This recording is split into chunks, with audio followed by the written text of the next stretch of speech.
প্রথম হচ্ছে নারী ও শিশু উন্নয়ন এবং সমাজ কল্যাণ বিভাগের অধীনস্থ অন্নপূর্ণা যোজনা প্রকল্পের নীতিগত অনুমোদন।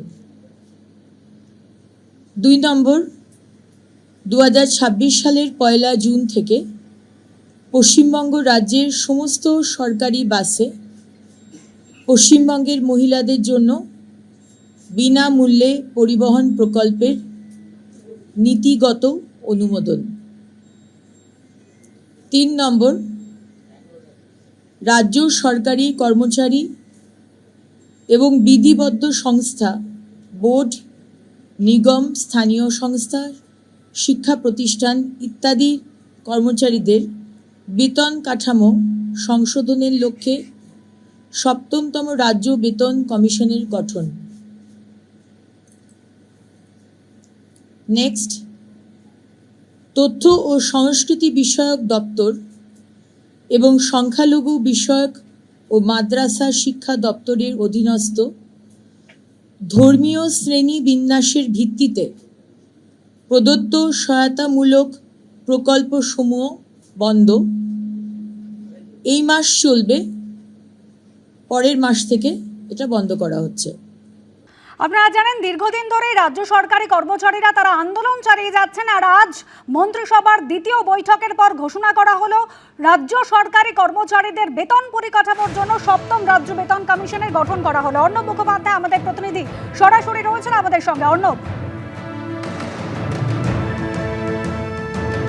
দেখো, আমরা এই মুহূর্তে রয়েছি সংগ্রামী যৌথ মঞ্চের যে ধর্ণা মঞ্চ ছিল সেখানে আমরা রয়েছি, এবং এই যে 7ম বেতন কমিশন গঠন করা হয়েছে তাই নিয়ে তাদের কি বক্তব্য আমরা সেটা শুনে নেব। এখানে তারা রয়েছেন, কি বলবেন আজকে, কি বক্তব্য আপনার?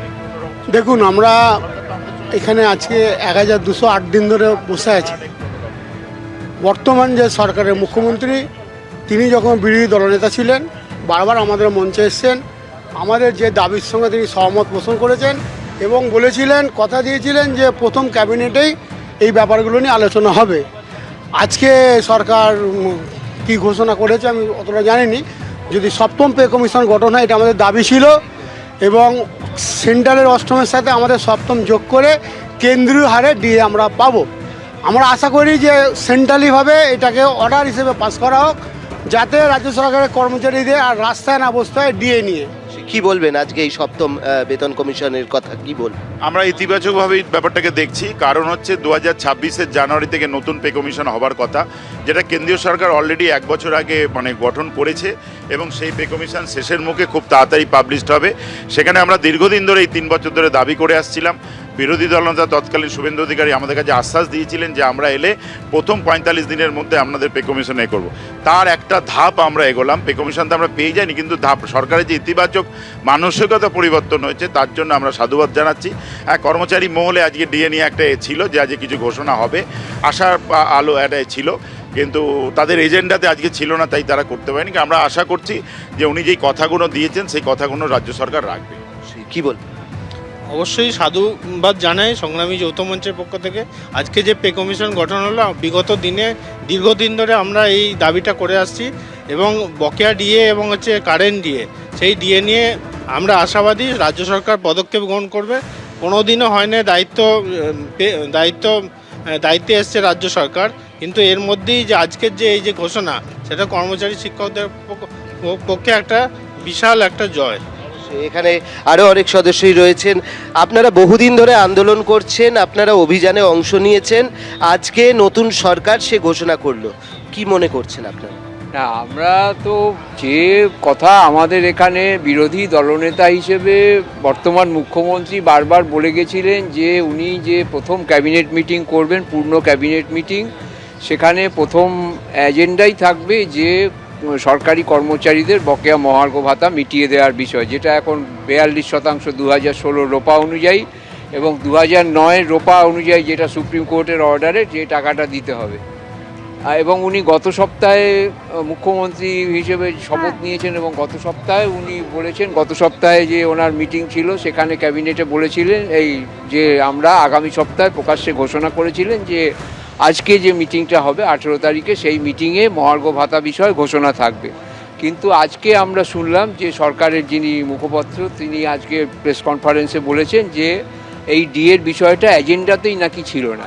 তো এটা তো আমাদের পক্ষে আমরা মানে ভাবতেই পারছি না যে এরকম মুখ্যমন্ত্রী প্রতিশ্রুতি দিয়েও কেন এটাকে এজেন্ডায় অর্ণব, সংগ্রামী যৌথ মঞ্চের সদস্যরা তারা কিন্তু সাধুবাদ জানাচ্ছেন এই উদ্যোগকে। আমাদের অপর প্রতিনিধি মনোজ বন্দ্যোপাধ্যায় এই মুহূর্তে রয়েছেন, মনোজের সঙ্গে রয়েছেন সংগ্রামী যৌথ মঞ্চের আহ্বায়ক ভাস্কর ঘোষ। মনোজ, ভাস্কর বাবু তিনি কিভাবে দেখছেন সপ্তম রাজ্য বেতন কমিশনের গঠন হলো এবং মন্ত্রী জানিয়েছেন ডিএ নিয়ে পরে আলোচনা করা হবে? তাই দেখো, সরাসরি ভাস্করদার কাছে যাবো। আমার পাশেই বসে রয়েছে সংগ্রামী যৌথ মঞ্চের আহ্বায়ক ভাস্কর ঘোষ। এখন তো পূর্ণাঙ্গ ক্যাবিনেট তৈরি হয়নি। বলছি যে এই যে আজকে যে সিদ্ধান্ত হয়েছে এটা কিভাবে দেখছেন এই সপ্তম রাজ্য বেতন কমিশন? দেখুন, মানে সিদ্ধান্ত বলতে এখনো তো পূর্ণাঙ্গ মানে ক্যাবিনেট তৈরি হয়নি, একটা মেকশিফট ক্যাবিনেট বলতে পারেন, সেটাকে নিয়ে কাজ চলছে। সুতরাং আগের দিনে তারা বলেছিলেন যে ডিএর বিষয়টা পরবর্তী ক্যাবিনেটে থাকবে, আজকে বললেন যে না, সে এজেন্ডার মধ্যে ছিল না। আমরা ধৈর্য ধরছি, কারণ দীর্ঘ 15 বছর কর্মচারীরা বিভিন্ন বঞ্চনার মধ্যে দিয়ে গেছেন এবং সেই বঞ্চনার সহ্য করতে করতে একটা ধৈর্যের জায়গা তৈরি হয়েছে। এবং আমাদের কর্মচারীদের একটা অসাধারণ প্রচেষ্টার পরে এই যে গত সরকারের বিদায় হয়েছে, সেটা বর্তমানে যারা এসছেন তারা মনে হয় সেটা ভুলেও যাবেন না আর কি। 4 দিন মাঝখানে পেরিয়ে গিয়েছে, এখনো পর্যন্ত বিষ্ণুপুরের তৃণমূল কংগ্রেস বিধায়ক দিলীপ মণ্ডলের হদিশ কিন্তু পাওয়া যায়নি। একাধিক সিসিটিভি ফুটেজ কিন্তু পাওয়া গিয়েছে কিভাবে জানলা দিয়ে পালিয়ে গিয়েছেন বিধায়ক। কিন্তু এবার বিধায়কের ছেলে অর্ঘ্য মণ্ডল সহ মোট 5 জনকে পুলিশ গ্রেফতার করলো।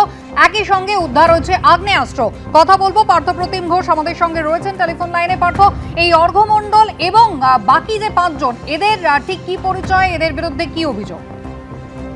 দেখো, যেমনটা জানা যাচ্ছে বিধায়ক দিলীপ মণ্ডল তার বাড়িতে যেদিন তল্লাশি অভিযান হয়, সেই তল্লাশি অভিযানের পরে বেশ কিছু ইনফরমেশন ইনপুট পুলিশের হাতে উঠে আসে।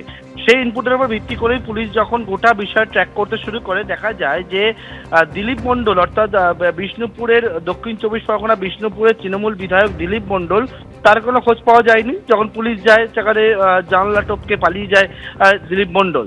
কিন্তু তার বাড়িতে যে তল্লাশি অভিযান, সেখান থেকে যে ইনপুট, সেখান থেকে জানতে পারে পুলিশ যে দিলীপ মণ্ডলের ছেলে অভিক মণ্ডল ওরফে অর্ঘ্য, সে হচ্ছে দলবল নিয়ে বকখালি এলাকায় সেখানে কিন্তু গেছে, একটা হোটেলে উঠেছে এবং সেখান থেকে তারা একটা গাড়ি নিয়ে ডায়মন্ড হারবার থেকে আসছিল তখন একটা 4 হুইলার গাড়ি, সেই গাড়িকে পুলিশ যখন আটকায় ডায়মন্ড হারবারে, তখন বিধায়ক পুত্রর কাছ থেকে একটা আগ্নেয়াস্ত্র উদ্ধার হয় এবং 4 রাউন্ড গুলি উদ্ধার হয় এবং তার সঙ্গে আরো 4 জন ছিল। সেই মোট 5 জনকে পুলিশ গ্রেপ্তার করেছে।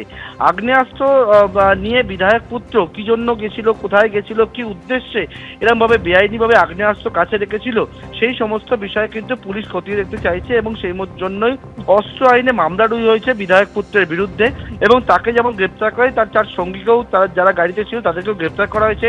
গাড়িটিকে বাজেয়াপ্ত করা হয়েছে এবং অভিযুক্তদেরকে আগামীতে নিজেদের হেফাজতে নিয়ে কাস্টাডিতে নিয়ে কিন্তু জিজ্ঞাসাবাদ চালাবেন তদন্তকারীরা, তেমনটাই আমরা পুলিশ সূত্রে জানতে পারছি। ধন্যবাদ। এবিপি আনন্দ, এগিয়ে থাকে, এগিয়ে রাখে।